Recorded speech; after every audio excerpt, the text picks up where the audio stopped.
Sejam bem-vindos ao canal Factologia, eu sou o Johnny Lopes. Os automóveis nos Estados Unidos passaram por uma transformação notável nas últimas décadas. O que antes era uma paisagem dominada por sedãs e carros compactos, tornou-se agora um mundo de SUVs e picapes grandes. Nesta viagem pela história americana e pela cultura automobilística, exploraremos as razões por detrás do domínio dos SUVs, desde as políticas governamentais até as preferências dos consumidores, e analisaremos o impacto dessa transformação na sociedade e no ambiente. Junte-se a nós nessa jornada para descobrir por que os grandes carros conquistaram a América e quais desafios e oportunidades esta tendência representa em um mundo cada vez mais consciente das mudanças climáticas e da sustentabilidade. Mas antes, não se esqueça de deixar o like e compartilhar com os amigos. Isso nos ajuda demais a continuar produzindo vídeos como esse para você.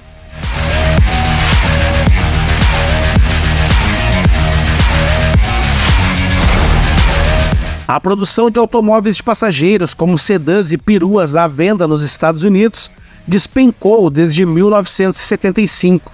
E em seu lugar houve um crescimento constante na produção de SUVs. No ano passado, SUVs e caminhões representaram 80% das vendas de carros novos, e em 2011 foram 52%. O fato de os americanos gostarem de carros grandes não surpreende ninguém. Eles estão por toda parte, até em lugares como Boston, Chicago e Nova York, que contêm poucas vagas de estacionamento. Mas as razões por detrás dessa transformação não são apenas culturais. Tudo começou há 50 anos, com uma política que mudou o design dos automóveis nos Estados Unidos. De acordo com uma análise do Washington Post, em 2014, Nova York se tornou o 45º estado a ceder ao domínio dos SUVs e picapes. O Alasca foi o primeiro estado a ceder ao domínio dos carros grandes, em 1988. No entanto, há um fato oculto sobre a razão pela qual os SUVs nasceram. Na década de 1970, havia escassez de petróleo estrangeiro nos Estados Unidos. O governo, assim, estabeleceu regras para os fabricantes começarem a produzir veículos mais eficientes em termos de combustível, e assim reduzirem a dependência do petróleo internacional. Em 1985, os carros tinham de atingir 44 km por galão, duplicando a sua eficiência de combustível. Essas novas regras se aplicavam a sedãs e peruas de uma categoria conhecida como automóveis de passageiros, mas havia veículos que o governo isentou dessas regras, como picapes, que naquela época não eram tão comuns. Se estes fossem veículos utilizados por agricultores, trabalhadores, empresas de transportes de mercadorias, teriam de ser capazes de realizar o seu trabalho sem serem sufocados por controles de emissões e sem estarem sujeitos a normas de economia de combustível.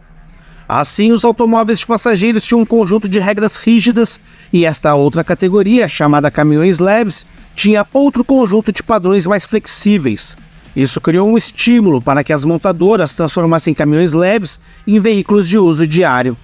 Eles incluíram um rádio, espaço de carga e assentos confortáveis, e assim nasceram os SUVs. Um dos primeiros SUVs foi o Chevy Blazer, construído sobre o chassi da picape Chevy S10. Eles pegaram um veículo utilitário e o transformaram em um carro luxuoso, quase sofisticado. O Jeep Grand Cherokee foi construído como um carro de passageiro, em peça única ou carroceria monobloco. Esses dois tipos de carros, chassis e monobloco, formam a distinção entre os SUVs tradicionais e a nova e cada vez mais popular categoria de crossover, que possui uma montagem mais eficiente sem o chassi. Essas mudanças são a razão pela qual a Volkswagen, que vendia principalmente automóveis de passageiros, deixou de produzir muitos modelos e agora fabrica SUVs e crossovers.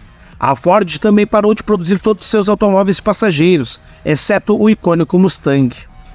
Com os padrões de economia de combustível para sedãs e peruas, que não se aplicavam estritamente a SUVs e caminhões, as montadoras agora promovem mais SUVs do que carros de passeio.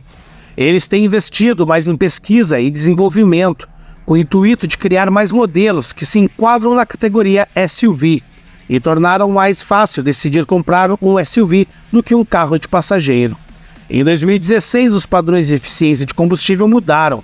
Os veículos ainda são divididos pelo padrão mais rígido para automóveis de passeio e pelo mais flexível para caminhões leves.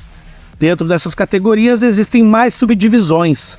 Para classificá-los, o comprimento da distância entre eixos de um carro é multiplicado pela sua largura, e carros maiores têm regras menos rígidas. Isso dá incentivos às montadoras para eliminarem os automóveis de passeios e tornarem cada categoria maior. Rhode Island foi o último estado do país a abraçar o domínio das SUVs. Porém, a inevitável transição para os veículos elétricos já começou, mas não é tão simples. Quem procura um veículo maior, mais pesado e mais alto, ainda terá menos eficiência energeticamente, seja com um carro elétrico ou um carro que tenha combustão interna. O impacto dos grandes automóveis que nos obriga a refletir é a ameaça que representam para os pedestres. Um estudo descobriu que substituir a ascensão dos SUVs por carros teria evitado mais de 1.000 mortes de pedestres, pois os pedestres sofrem lesões mais graves e em regiões mais vulneráveis quando atropelados por um SUV ou caminhonete do que quando atropelados por um automóvel de passageiros.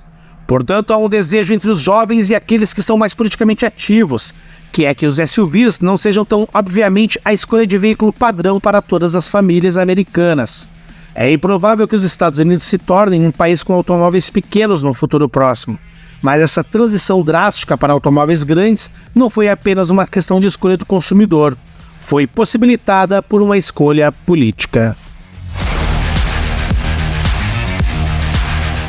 Embora a mudança para veículos maiores nos Estados Unidos tenha sido impulsionada por uma série de fatores, desde políticas governamentais até preferência dos consumidores, é claro que a cultura automobilística do país mudou significativamente nas últimas décadas.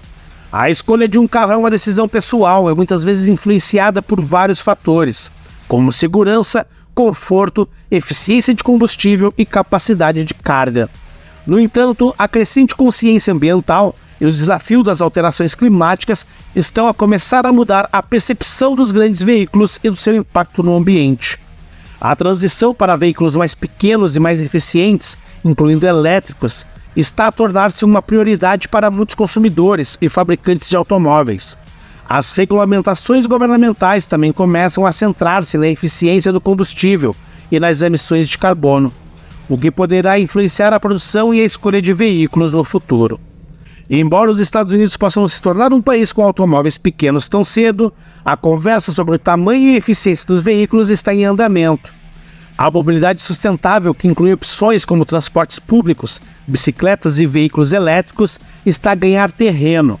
A escolha dos veículos do futuro dependerá não só das preferências pessoais, mas também da responsabilidade ambiental e da necessidade de enfrentar os desafios das alterações climáticas. O domínio dos SUVs dos Estados Unidos é uma história complexa de política, preferência dos consumidores e uma evolução na cultura automobilística. À medida que a sociedade enfrenta desafios ambientais e procura reduzir a dependência do petróleo, é provável que vejamos uma mudança na forma como escolhemos e utilizamos os nossos veículos nos próximos anos.